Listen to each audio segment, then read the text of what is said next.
Hello students, welcome to Ekam IAS academy. ఈరోజు current affairs సెషన్ని start చేద్దాం. ఈరోజు మనం కరెంట్ అఫైర్స్లో కవర్ చేయబోతున్న టాపిక్స్ ఇవి: SMILE scheme, environmental impact assessment framework, ఇందులో కొన్ని చేంజెస్ వచ్చాయన్నమాట, అందుకే ఇది న్యూస్లో ఉంది. And Muga silk, exoplanet beta pictoris d, Karlapat bauxite block మార్ట్.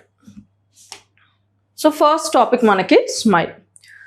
సో ఇది న్యూస్లో ఎందుకుందో చూద్దాం. అసలు స్మైల్ ఫుల్ ఫామ్ ఏంటంటే support for marginalised individuals for livelihood and enterprise scheme మాట. ఓకే, సో ఈ స్కీమ్ ఏంటంటే మనకి ministry of social justice and empowerment మనకి లాంచ్ చేసిన స్కీమ్ మాట. అండ్ ఈ స్కీమ్ ఉద్దేశం ఏంటంటే it aims to realise the vision of Bhiksha Vritti Mukt Bharat మాట, బెగ్గింగ్ ఫ్రీ ఇండియా ఎయిమ్తో వచ్చిన పర్టికులర్ స్కీమ్ మాట. సో ఈ స్కీమ్ ఏ మినిస్ట్రీలో ఉంది? Ministry of social justice and ఎంపవర్మెంట్లో ఉందన్నమాట. ఓకే, సో మనకి ఈ స్కీమ్ స్టేటస్ ఏంటంటే the scheme rehabilitates over 10,200 persons engaged in begging across 216 cities మాట. ఓకే, సో దీని ఎయిమ్ ఇది మాట. సో ఇది ఎయిమ్ ఫైనల్ ఏమేంటి? Begging free India. అండ్ అలాగే ఇప్పటికీ స్ట్రాటజైజ్ చేసుకుంది ఏంటంటే ముఖ్యంగా 10,200 persons బెగ్గింగ్లో ఎంగేజ్ అయిన వాళ్ళని వాళ్ళని ఆ యాక్టివిటీ నుంచి బయటికి తీసుకురావడం దీని ముఖ్య ఉద్దేశం అన్నమాట. Okay, so this is a centre sector scheme అన్నమాట. సెంటర్ సెక్టర్ స్కీమ్ అంటే మొత్తం మనకి ఫండింగ్ సెంటర్ దగ్గర నుంచే వస్తుంది అన్నమాట. దాన్నే సెంటర్ సెక్టర్ స్కీమ్ అంటారు.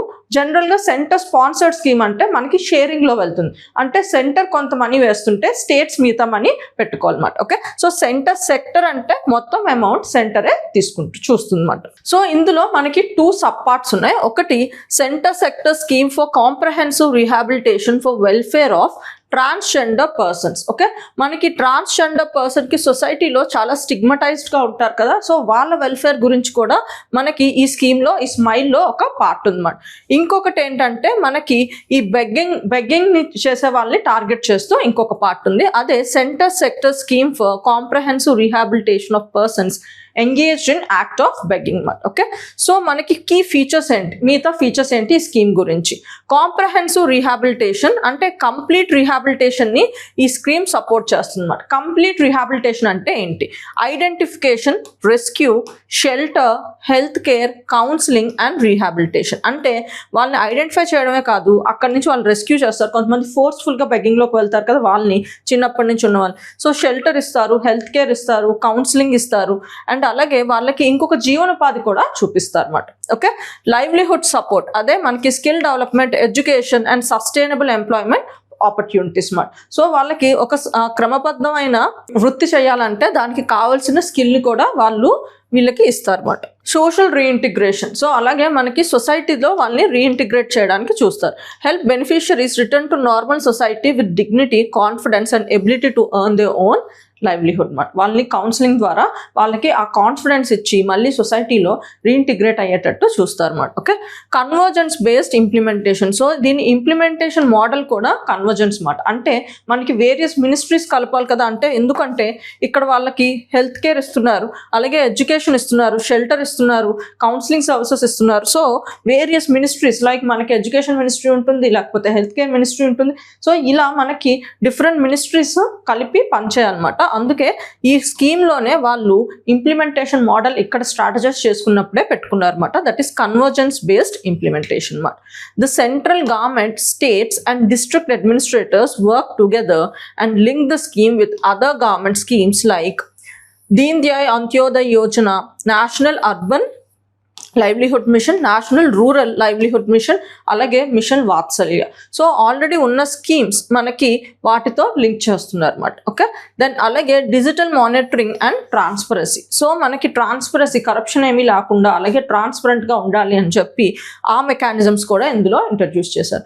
Uses the SMILE beggary national portal to register beneficiaries, monitor rehabilitation centres and track the progress ensuring transparency. So మొత్తం యాక్టివిటీ ఎలా అవుతుందో అని చూసుకోవడానికి మనకి డిజిటల్ మోడ్లో దీన్ని ఆపరేట్ చేస్తున్నారు అన్నమాట. సో ఎవరైనా పర్సన్ని ఈ స్కీమ్ వల్ల రిజిస్టర్ అయితే ఇప్పుడు వాళ్ళ స్టేటస్ ఎలా ఉందో, అంటే వాళ్ళు రెస్క్యూ మోడ్లో ఉన్నారా, లేకపోతే హెల్త్ కేర్ సర్వీసెస్ ఇస్తున్నారా, కౌన్సిలింగ్ మోడ్లో ఉన్నారా, వాళ్ళ స్టేటస్ అంతా మనకి ఈ పర్టికులర్ పోర్టల్ ద్వారా మనకి తెలుస్తుంది అన్నమాట. Okay, next environment impact assessment framework. Okay, ఇది న్యూస్లో ఎందుకుందంటే government notifies amendments to the environmental impact assessment framework. So కొన్ని చేంజెస్ అన్నది మనకి ఈ ఎన్విరాన్మెంటల్ ఇంపాక్ట్ అసెస్మెంట్ ఫ్రేమ్వర్క్కి తీసుకొచ్చిందన్నమాట. సో అందుకే ఇది న్యూస్లో ఉంది. సో మనం ఆ చేంజెస్ చూసే ముందు ఫస్ట్ మనం ఎన్విరాన్మెంటల్ ఇంపాక్ట్ అసెస్మెంట్ అంటే ఏంటో చూద్దాం మరి. Okay, it is a systematic process to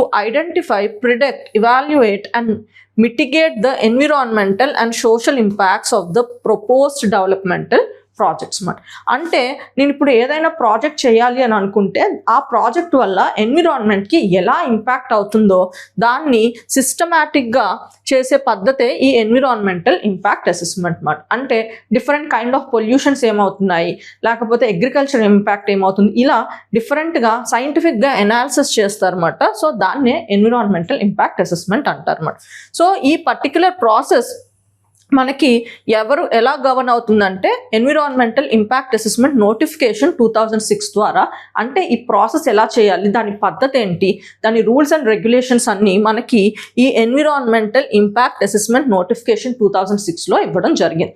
so ఇది ఈ పర్టికులర్ నోటిఫికేషన్ ఏ చట్టం ద్వారా ఇచ్చారు అంటే ఎన్విరాన్మెంటల్ ప్రొటెక్షన్ యాక్ట్ 1986. మనకి ఎగ్జామ్లో మనకి environmental impact assessment is given by which of the following law అని చెప్పి అంటే ఆన్సర్ మనకి ఎన్విరాన్మెంట్ ప్రొటెక్షన్ యాక్ట్ 1986 మాట. ఓకే, సో ఇందులో మనకి ఎన్విరాన్మెంటల్ అసెస్మెంట్ ఎలాంటి ప్రాజెక్ట్స్ చేయాలి అండ్ ఎలాంటి ప్రాజెక్ట్స్కి లైక్ ఏ పద్ధతి ఫాలో అవ్వాలో మనకి ఈ ఫ్రేమ్వర్క్లో ఇవ్వడం జరిగింది. So first one category A projects మాట. So large projects, example major dams, large mines require central government approval based on the recommendations of the expert appraisal committee మాట. ఓకే, అలాగే మనకి కేటగిరీ బి అయితే మనకి మీడియం అండ్ స్మాల్ ప్రాజెక్ట్స్కి అయితే మనకి assessment ఎవరు చేస్తారు, స్టేట్ లెవెల్లో చేస్తారు. అండ్ దానికి అసెస్మెంట్ చేసే వాళ్ళు ఎవరు, state level expert appraisal committee. And final approval ఎవరు ఇస్తారు అంటే state level environment impact assessment authority మాట. సో మీరు ఇక్కడ చూస్తే ఇప్పుడు ప్రాజెక్ట్స్ ఉన్నాయి. సో కేటగిరీ ఏ ప్రాజెక్ట్స్ అంటే మేజర్ డ్యామ్స్, ఇరిగేషన్ ప్రాజెక్ట్స్ ఇలాంటివి ఏమైనా మనకుంటే అవి కేటగిరీ ఏ కింద వస్తాయి. అవి ఎవరు చూస్తారు అంటే సెంట్రల్ లెవెల్కి వెళ్తుంది. అక్కడ ఫస్ట్ అసెస్మెంట్ చేస్తారు మనం. అసెస్మెంట్ అంటే ఆ ప్రాజెక్ట్ వల్ల ఎలాంటి హామ్ అవుతుంది, ఎన్విరాన్మెంట్కి ఎలాంటి ఇంపాక్ట్ అవుతుంది. సో ఎక్స్పర్ట్ అప్రైజల్ కమిటీ అని ఒకటి ఉంటుంది. వాళ్ళు దాన్ని అసెస్ చేసి ఆ పర్టికులర్ రికమెండేషన్స్తో పాటు మనకి సెంట్రల్ గవర్నమెంట్కి ఇవ్వడం జరుగుతుంది. సెంట్రల్ గవర్నమెంట్ దాన్ని అప్రూవ్ చేయడమైనా లేకపోతే డిసప్రూవ్ చేయడమైనా జరుగుతుంది. అదే మనకి లార్జ్ ప్రాజెక్ట్స్ కాకుండా మిగతా ప్రాజెక్ట్స్ ఏమైనా ఉన్నాయి అంటే అవి మనకి కేటగిరీ బి కింద వస్తాయి. సో ఇవేంటంటే స్టేట్ గవర్నమెంట్ పరిధిలోనే ఉంటాయి మన. సో అక్కడ కూడా మనకి ఒక కమిటీ ఉంది. ఆ కమిటీ ఏం చేస్తుందంటే మనకి ఆ ప్రాజెక్ట్ వల్ల వస్తున్న ఇబ్బంది ఏంటో మనకి చూస్తారు మన. State level expert appraisal committee ఉంటుంది. ఈ కమిటీ ఏంటంటే మనకి ఆ ప్రాజెక్ట్ ఎన్విరాన్మెంటల్ అసెస్మెంట్ అవసరమైతే అసెస్మెంట్ చేసి దానికి రికమెండేషన్స్ ఇస్తుంది. సో అది ఫైనల్గా అప్రూవ్ చేసింది ఎవరు, ఇక్కడ మనకి state level environmental impact assessment authority అని చెప్పి ఉంటుంది. ఈ బాడీ అది మనకి అప్రూవల్ చేస్తుంది మన. సో మనకి ఇక్కడ ఈ స్టేట్ లెవెల్లో కూడా మనకి కేటగిరీ బి అంటే స్టేట్ లెవెల్ అప్రూవల్ కావాలి కదా. సో అందులో మనకి 2 కేటగిరీస్ ఉన్నాయి, B1 అండ్ B2 మాట.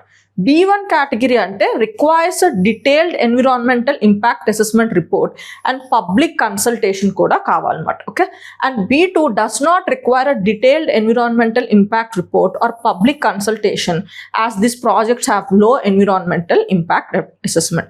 అంటే ఫర్ ఎగ్జాంపుల్ మీరు ఇక్కడ ఈ స్టేట్లో ఒక దగ్గర సిమెంట్ ఫ్యాక్టరీ పెట్టాలనుకుంటున్నారు.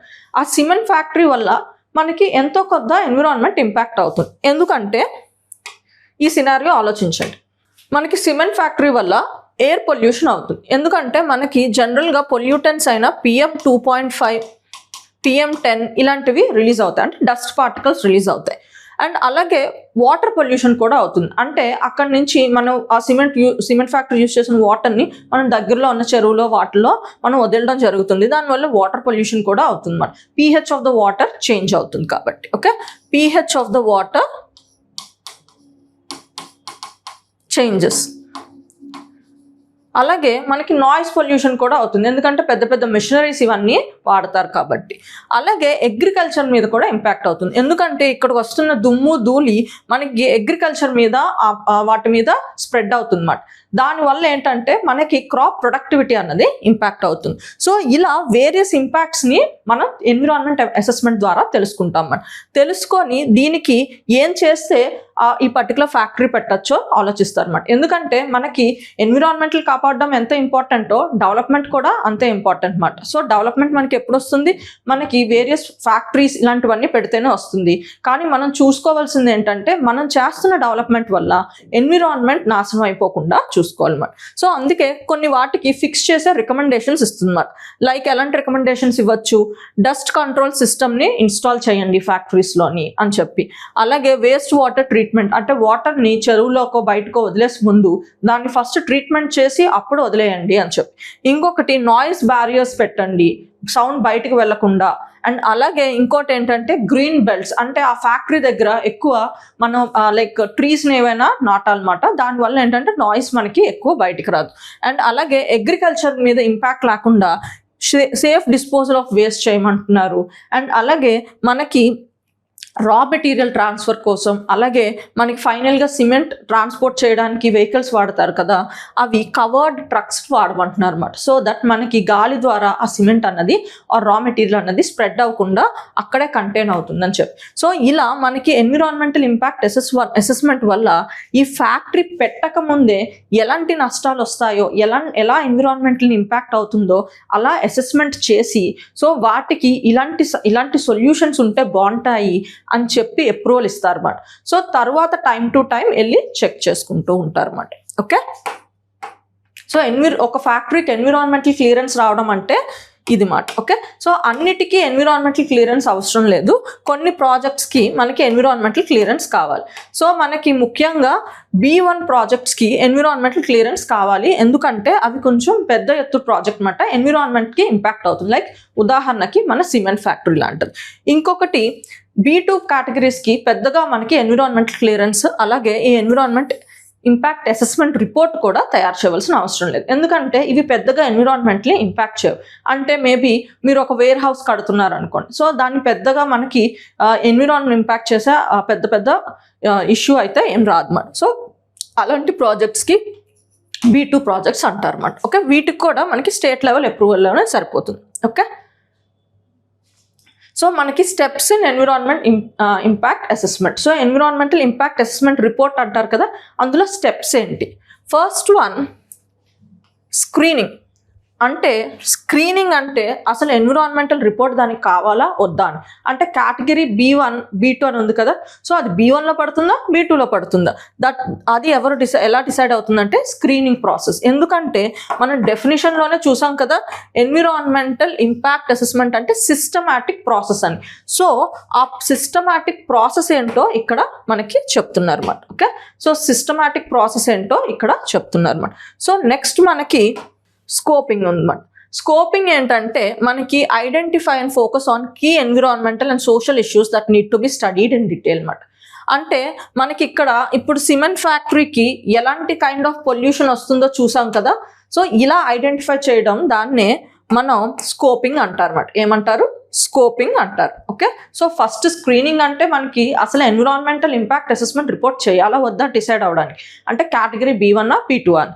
సో B2 అయితే అవసరం లేదు, B1 అయితే అవసరం కావాలన్నమాట. ఓకే, సో B1కి మనకి ఎస్ అండ్ B2కి ఇట్స్ నో. ఓకే, స్కోపింగ్ అన్నది మనకి అసలు ఆ ఫ్యాక్టరీ వల్ల, సిమెంట్ ఫ్యాక్టరీ వల్ల ఎలాంటి కైండ్ ఆఫ్ పొల్యూషన్స్ వస్తాయి చూసాం కదా, అలా అన్నమాట. Next public consultation. So even ఈ పర్టికులర్ ఫ్యాక్టరీ వల్ల మనుషులు అక్కడ ఉన్న వాళ్ళు ఎలాంటి ఇబ్బందులు వస్తాయో అని చెప్పి వాళ్ళకు కూడా వాళ్ళ ఒపీనియన్ చెప్పమంటాం అన్నమాట. సో పబ్లిక్ కన్సల్టేషన్ కూడా తీసుకుంటాం అన్నమాట.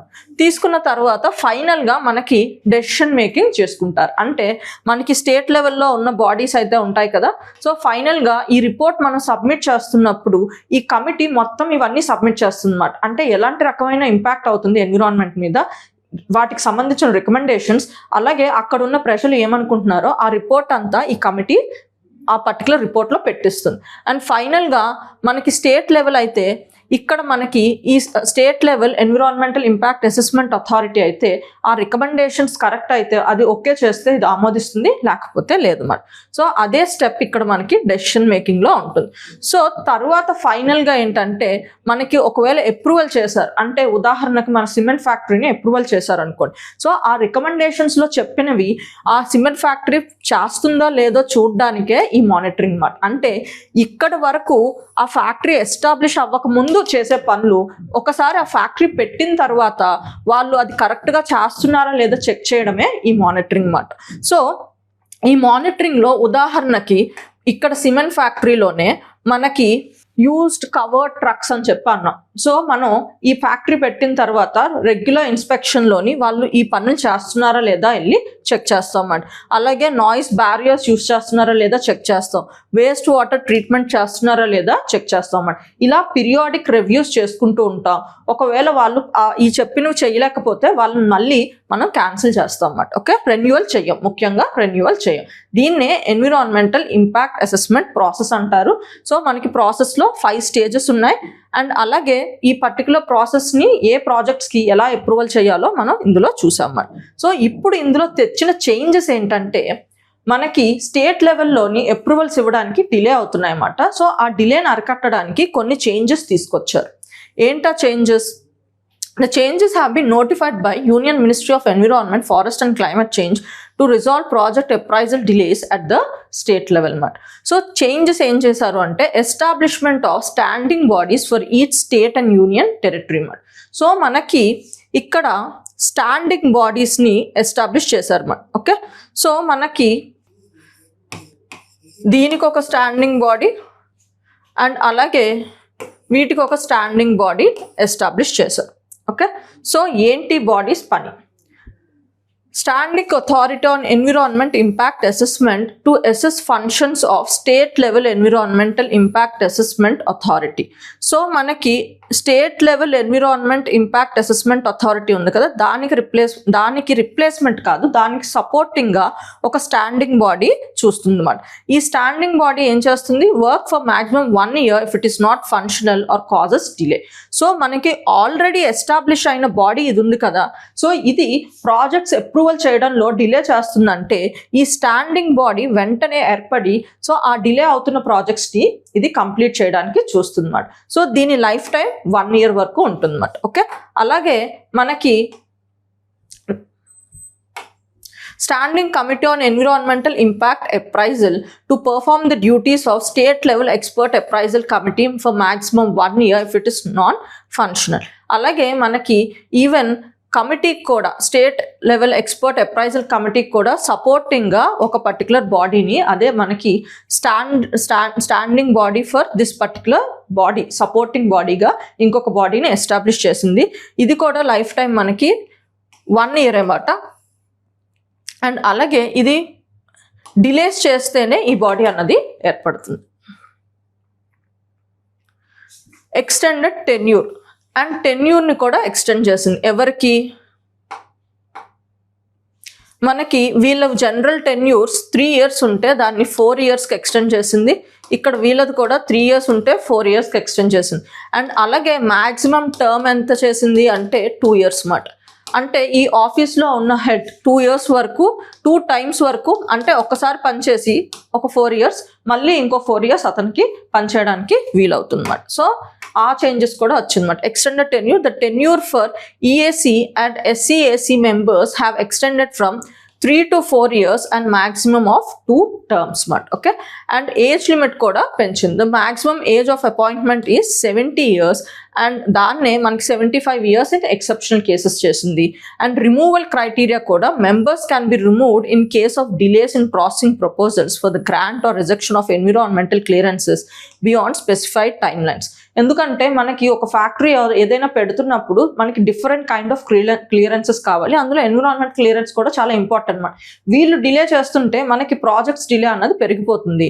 సో అందుకే వీళ్ళు ఏంటంటే ఎవరైనా ఆ పోస్ట్లో ఉండి డిలే చేస్తూ వాళ్ళ రికార్డ్ ఉందనుకోండి వాళ్ళని రిమూవ్ చేసేయాలన్నమాట. It's one of the criteria for removing them. Okay, అలాగే removal for central safeguards. మనకి ముందు state committee was not functioning, the project was sent to central expert appraisal committee. అంటే state లెవెల్లో మనకి project B జనరల్గా state లెవెల్లో చూడాలి, కానీ అక్కడ స్టేట్ లెవెల్ కమిటీస్ యాక్టివ్గా లేవంటే అవి సెంట్రల్ ఎక్స్పర్ట్ అప్రైజల్ కమిటీకి వెళ్ళేవన్నమాట. కానీ ఇప్పుడు దీన్ని రిమూవ్ చేసేసి ఏం చేస్తున్నారంటే instead of sending it to the centre, మనకి ఇప్పుడు స్టాండింగ్ బాడీస్ని క్రియేట్ చేశారు కదా, వాళ్ళకి వెళ్తుందన్నమాట ఈ ప్రపోజల్. సో మనకి ఇప్పుడు తెచ్చిన చేంజెస్ ఏంటంటే మనకి ఎన్విరాన్మెంటల్ ఎక్స్పర్ట్ కమిటీకి, అలాగే మనకి స్టేట్ ఎక్స్పర్ట్ అపాయింట్మెంట్ కమిటీ, అలాగే state level environment impact assessment అథారిటీకి వీటికి డిలేస్ వస్తుంటే, ముఖ్యంగా స్టేట్ లెవెల్లో డిలేస్ వస్తుంటే వీటికి సపోర్టింగ్గా స్టాండర్డ్ బాడీస్ని మనకి కొన్ని స్టాండింగ్ బాడీస్ని ఎస్టాబ్లిష్ చేసిందన్నమాట. ఇవి ఏం చేస్తాయంటే వీళ్ళు డిలే చేస్తుంటే ఆ ప్రాజెక్ట్ అప్రూవల్స్ కానీ అలాగే లేకపోతే ఆ ప్రాజెక్ట్స్ రికమెండేషన్స్ కానీ వీళ్ళు వాళ్ళ పని చేయాలన్నమాట. అండ్ అంతేకాకుండా మనకి టెన్యూర్ అన్నది ఇంక్రీజ్ చేసింది. ఎంత మనకి 3 to 4 yearsకి ఇంక్రీజ్ చేసింది 2 కమిటీస్లో వర్క్ చేస్తున్న వాళ్ళకి. అలాగే మాక్సిమం టర్మ్ ఏంటి 2 times వరకు ఇంక్రీజ్ చేసింది. అండ్ ఇంకొకటి ఏంటంటే ముందు ఇక్కడ ప్రాజెక్ట్స్ ఏమైనా ఆగిపోతే ఇక్కడికి వెళ్ళేవి, కానీ ఇప్పుడు అది కాకుండా ఈ ప్రాజెక్ట్స్ని వీళ్ళకి డైవర్ట్ చేస్తుంది అన్నమాట. Next Muga silk. The Assam government has launched mission Sihnajori to convert GI tag Muga silk waste into high value spun మాట. ఓకే, సో మనకి అస్సాం గవర్నమెంట్ అన్నది ఒక పర్టికులర్ మిషన్ని లాంచ్ చేసింది, దట్ ఈస్ సిహ్నాజోరీ. సో ఈ పర్టికులర్ మిషన్ ప్రకారం దేన్ని ముగా సిల్క్ని ప్రమోట్ చేస్తుందన్నమాట.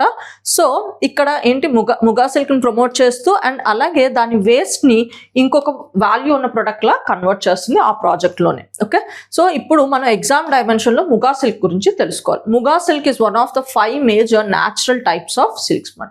సో న్యాచురల్ టైప్ ఆఫ్ సిల్క్లో మనకి ముగా సిల్క్ అన్నది ఒకటి. మొత్తం 5 types of silks ఉంటాయి న్యాచురల్గా మనకు వచ్చేవి. Okay, India is the only country that produces all 5 natural silks మాట. ఓకే, మనకి 5 న్యాచురల్ సిల్క్స్ అన్నవి ఇండియాలో మనకి ప్రొడ్యూస్ చేస్తాం అన్నమాట. అది ముఖ్యంగా ఇంకొకటి ఏంటంటే India is the only country that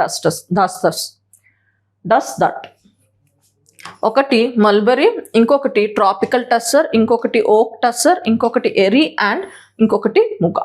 okay, Muga silk is produced by the మనకి ఒక పర్టికులర్ సిల్క్ వామ్ ఉంది, అదే ఆంథ్రియా అండ్ అసమినెసస్ మాట. ఓకే, అండ్ అలాగే which is found only in north east India. ఈ పర్టికులర్ ముగా సిల్క్ ఓన్లీ తయారయ్యే సిల్క్ వామ్ ఏంటి మనకి నార్త్ ఈస్ట్ ఇండియాలోనే దొరుకుతుంది అన్నమాట. And silk is natural protein fiber made by silkworms. The most common silk is produced by the Bombyx mori silkworm. So common silk produce చేసే silkworm ఏంటి Bombyx mori silkworm. Okay, so అది మనకి ఈ particular silk వామ్ దగ్గర నుంచి produce అయ్యే protein fibre, ఆ protein ఫైబర్నే మనం సిల్క్గా వాడతాం అన్నమాట. ఓకే, సో స్పెషల్ ఫీచర్ ఏంటంటే Muga is the world's only naturally golden coloured silk మాట. అంటే మనకి సిల్క్ థ్రెడ్ వస్తుంది కదా, అది న్యాచురల్గానే గోల్డెన్ కలర్లో వస్తుందన్నమాట. అందుకే దీని యూనిక్నెస్ మాట. సో గోల్డెన్ కలర్ మనం జనరల్గా గోల్డెన్ కలర్ శాలరీస్ ఇలాంటివి ఏమైనా ఉంటే అవి ఎక్కువ ట్రెండ్లో ఉంటాయి కదా, ఆర్ మనం ఎక్కువ తీసుకోవడానికి ఇష్టపడతాం. కానీ న్యాచురల్గానే గోల్డెన్ కలర్ ఫైబర్ వస్తుంది మనకి ముఖ్యంగా ఈ ముగా సిల్క్ వామ్స్ దగ్గర. ఓకే, అండ్ జిఐ ట్యాగ్ అన్నది దీనికి ఎప్పుడు వచ్చిందంటే మనకి 2007లో వచ్చిందన్నమాట. అండ్ అలాగే ప్రొడక్షన్ అన్నది Assam produces about 90% of the world's ముగా silk మాట. అస్సామే కంప్లీట్గా వరల్డ్లోని మనకి 90% ఆఫ్ ముగా సిల్క్ అస్సాం రాష్ట్రం ఒక్కటే పండిస్తుంది, making it is the largest producer మాట. Exoplanet Beta Pictoris b మాట. ఇది న్యూస్లో ఎందుకుంది. The James Webb Space Telescope has discovered a new exoplanet called Beta Pictoris d. Okay, so ఇప్పుడు ఎక్సో ప్లానెట్ అంటే ఏంటి? An exoplanet or extrasolar planet is a planet that orbits a star outside our solar system. ఇప్పుడు sun is the centre of our solar system కదా. So మనకి sun and అలాగే దాని 8 planets and మిగతా ఉన్నవి asteroids, comets ఇవన్నీ కలిపితే మనం సోలార్ సిస్టమ్ అంటాం. ఎందుకంటే సన్ ఈజ్ ద సెంటర్, దాన్ని స్టార్ సన్ అన్నది ఈ వీటన్నిటిని దాని అట్రాక్షన్ ఫోర్స్తో ఉంచుతుంది కాబట్టి దీన్ని సోలార్ సిస్టమ్ అంటాం. దీన్ని సన్ ఈజ్ ద స్టార్ మాట. ఓకే, సో మనకి ఎక్సో ప్లానెట్ ఏంటంటే మనకి సోలార్ సిస్టమ్ ఎలా ఉందో అలాగే మనకి ఇంకొక సిస్టమ్ ఒక స్టార్తో ఎస్టాబ్లిష్ అయ్యింది. సో వాటిలో ఉన్న ప్లానెట్స్నే మనం ఎక్సో ప్లానెట్ అంటాం అన్నమాట. ఓకే, మనకి సన్కి ఎలా ప్లానెట్స్ ఉన్నాయో అలాగే ఇంకొక స్టార్ సిస్టంలో ఉన్న ప్లానెట్స్ని మనం ఎక్సో ప్లానెట్స్ అంటాం. And exoplanet is a planet that orbits a star outside a solar system. So ఈ పర్టికులర్ స్టార్ ఇంకొక స్టార్ చుట్టూ ఆర్బిట్ చేస్తుందన్నమాట. ఇలాంటి ప్లానెట్ని మనం ఎక్సో ప్లానెట్ అంటాం అన్నమాట. Okay, so about the Beta Pictoris system అన్నమాట. Beta Pictoris is a star located about 63 light years from Earth in the Pictor constellation. So ఇక్కడ మనకి స్టార్ సిస్టమ్, ఇక్కడ మనకి మన స్టార్ పేరు సన్ ఎలా అయితే ఇక్కడ మనకి ఆ స్టార్కి ఏంటి పిక్టోరస్ అన్నమాట. పిక్టోర్ అన్నది దీని పేరు. పిక్టోర్ అన్నది ఇస్ అ స్టార్. దాన్నే మనం Beta Pictoris is a star అన్నమాట. ఓకే, దీని పేరు Beta Pictoris. Beta Pictoris is a star. And అలాగే దీన్ని పిక్టోర్ కన్స్టలేషన్ అంటున్నారు అన్నమాట. ఏమంటున్నారు? పిక్టోర్ కన్స్టలేషన్. సో మనకి Pictor constellation it is a young star system surround by a disc of dust and debris where new planets are still forming. So ఇక్కడ ఏంటంటే it's a very young star అంటే ఇంకా ఫార్మేషన్లో ఉంది. So ఇది మనకి earth దగ్గరలో ఉంది అన్నమాట. సో ఎంత దగ్గరలో ఉంది? 63 లైట్ ఇయర్స్. మన సోలార్ సిస్టమ్కి 63 లైట్ ఇయర్స్, ఎర్త్ దగ్గరలోని 63 లైట్ ఇయర్స్ దూరంలో ఉంది అన్నమాట. Scientist study this system to understand how planets are born and evolve. ఇప్పుడు బెటా పిక్టోరియస్ డి ఏంటంటే మనకి ఈ బెటా పిక్టోర్ ఈ స్టార్ ఉంది కదా, ఈ స్టార్ చుట్టూ ప్లానెట్స్ తిరుగుతున్నాయి అన్నాను కదా, ఆ ప్లానెట్స్ని ఎక్సో ప్లానెట్ అంటున్నాం. అందులో ఒక ఎక్సో ప్లానెట్ అయిన బెటా పిక్టోరియస్ డిని జేమ్స్ వెబ్ టెలిస్కోప్ ద్వారా వాళ్ళు కనుక్కున్నారు అన్నమాట. It is a third known planet orbiting the star Beta Pictoris after Beta Pictoris b, Beta Pictoris c. This makes Beta Pictoris only the second known planetary system where 3 exoplanets have been directly photographed.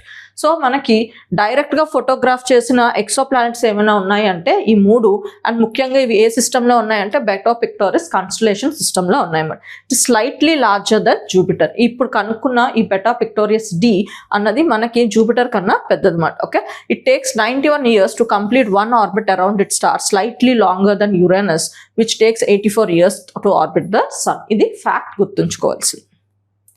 So ఈ James Webb telescope ఏంటి? The James Webb Telescope is the world's most powerful space telescope. It studies about planets, stars, galaxies, and the early universe. Okay, so it helps scientists to learn about our solar system. Solar system gurinchi inka baga telusukovachu, search for planets around other stars, and alage kada mana exoplanets ni kanukunnam, show the first stages and galaxies formed after the Big Bang. So ee Beta Pictoris annadi inka form avutunna system అని చెప్పి చదివాం కదా. ఇప్పటికీ 3 planets అన్న చూస్తున్నాం and ఇంకా planets అన్న form అవుతున్నాయి అన్నమాట. సో అలా మన ఫార్మేషన్ ఫేజెస్ని కూడా మనం చదవడానికి హెల్ప్ అవుతుంది. Understanding the origin and evolution of the universe. So దానికోసం వీటి ఆబ్జెక్టివ్తో మనం ఈ పర్టికులర్ జేమ్స్ వెబ్ స్పేస్ టెలిస్కోప్ని పెట్టారన్నమాట. సో ఇది ఎవరి కొలాబరేషన్తో చేస్తున్న work? So it is a international project led by NASA with support from European space agency and అలాగే Canadian space agency అన్నమాట. కార్లాపెట్ బాక్సైట్ బ్లాక్. సో ఇది కూడా మనకి న్యూస్లో ఉంది. ఏంటో చూద్దాం. Some of India's biggest industrial groups are eyeing Odisha's Karlapat bauxite block మాట. ఓకే, సో ఈ కార్లాపెట్ బాక్సైట్ బ్లాక్ అంటే ఏంటి? It is amongst the Odisha's largest bauxite deposits. It's accounted for 41% of India's bauxite reserves. So bauxite అన్నది మనకి aluminium ప్రొడక్షన్లో use చేస్తాం అన్నమాట. So ఇక్కడ మనకి బాక్సైట్, ఇండియాలో ఉన్న బాక్సైట్ రిజర్వ్స్లోని మనకి ముఖ్యంగా ఈ పర్టిక్యులర్ ఒడిస్సాలో ఉన్న కార్లాపేట్ బాక్సైట్ రిజర్వ్లోనే మనకి 41% ఆఫ్ ఇండియాస్ బాక్సైట్ రిజర్వ్స్ అన్ని ఇక్కడ ఉన్నాయన్నమాట. Okay, so Odisha is the largest bauxite producing state in India, accounting for 70% అన్నమాట. ఒడిస్సా టోటల్గా బాక్సైట్ రిజర్వ్స్లో 70% ఉంటే మనకి టోటల్ బాక్సైట్ రిజర్వ్స్ ఎక్కడి నుంచో ఒక్క దగ్గర నుంచో ఉంటున్నాయి. అవి ఎన్ని అంటే 41% ఉంది ఈ కార్లాపేట్ బాక్సైట్ రిజర్వ్స్. కానీ ఒరిస్సా కంప్లీట్గా బాక్సైట్ రిజర్వ్స్లో ఎంత పర్సెంటేజ్ ఉందంటే 70% అన్నమాట. Okay, other major bauxite producing states include Jharkhand, Gujarat, Maharashtra, Chhattisgarh, Madhya Pradesh and Andhra Pradesh. And alage, according to the Directorate of Geology, Government of Odisha, it has estimated resource of 207 million tons comprising 153 million tons of proved reserves and 54 million tons of possible reserves. So దీని possibility in figures కూడా మనకి చెప్పారన్నమాట. Karlapat bauxite deposit is greenfield mining block. Greenfield mining block అంటే ఇంతవరకు commercial గా అక్కడి నుంచి ఏ బాక్సైట్ ని ఎక్స్ప్లాయిట్ మైనింగ్ చేయలేదు అన్నమాట. దాన్నే గ్రీన్ ఫీల్డ్ అన్నమాట. అంటే గ్రీన్ ఫీల్డ్ అంటే ఇంకా ఏది స్టార్ట్ చేయలేదు అక్కడ మైనింగ్ ని. So why bauxite is important? ఇందాక చెప్పినట్టు బాక్సైట్ మనం దేనికి ఉపయోగిస్తాం? మనం అల్యూమినియం ప్రొడక్షన్లో యూస్ చేస్తాం. అంటే bauxite is a raw material for aluminium అన్నమాట. Okay, it is formed over millions of years through process called laterisation అన్నమాట. సో లాటరైజేషన్ అనే ప్రాసెస్తో మనకి ఈ బాక్సైట్ అనేది ఫామ్ అవుతుంది. లాటరైజేషన్ అంటే ఏంటి? ఎప్పుడైనా మనకి రెయిన్ వాటర్ అండ్ వెదర్ వల్ల మనకి రాక్స్ అన్నవి స్లోగా ఇరోడ్ అయిపోయి ఆ మిగిలిన పార్ట్ ఉంటుంది కదా, that is called as a laterisation process అన్నమాట. సో అలా మనకి ఇలా లీచ్ అయిపోయి మిగిలిన పార్టే మనకి అల్యూమినియం రిచ్ మెటీరియల్గా ఫామ్ అయింది అన్నమాట. ఓకే, సో మనకి ఈ వర్షాల వల్ల అండ్ వెదర్ వల్ల లైక్ లీచ్ అయిపోయి ఫామ్ అయిందని చెప్పారు. సో అవి ఏ రాక్స్ ఉంటే మనకి అల్యూమినియం ఫామ్ అవుతుందంటే మనకి ప్రీ క్రాంబియన్ రాక్స్ అయిన కాండలైట్స్ అండ్ చార్నోకైట్స్ మాట. ఓకే, సో ఏ రాక్స్ మీద మనకి వర్షమైన వెదర్ వల్ల మనకి స్లోగా ఇరోడ్ అయిపోయి ఫైనల్గా మనకి బాక్సైట్ అల్యూమినియం ఓర్ ప్రొడ్యూస్ అవుతుంది అంటే that is the rocks of Precambrian rocks, that is khondalites and charnockites మాట. Okay, and aluminium is the second most widely used industrial material after silica based materials because it is light, strong and resistant to rust. So ivi properties of aluminium. Enti properties? Idi light, strong and resistant to rust. So అలాగే many applications ఉన్నాయి మనకి. ట్రాన్స్పోర్ట్లో మనకి cars, trains and ఎయిర్ క్రాఫ్ట్లో use చేస్తారు. కన్స్ట్రక్షన్లో buildings, doors and విండోస్లో యూస్ చేస్తారు. పవర్లో ఎలక్ట్రిక్ కేబుల్స్ అండ్ ట్రాన్స్మిషన్ లైన్స్లో, కెమికల్స్, ఎక్విప్మెంట్ అండ్ కంటైనర్స్లో యూస్ చేస్తారు. మ్యానుఫ్యాక్చరింగ్లో, మిషనరీ, ప్యాకేజింగ్ అండ్ యూటెన్సిల్స్లో యూస్ చేయడం జరుగుతుంది. Thank you.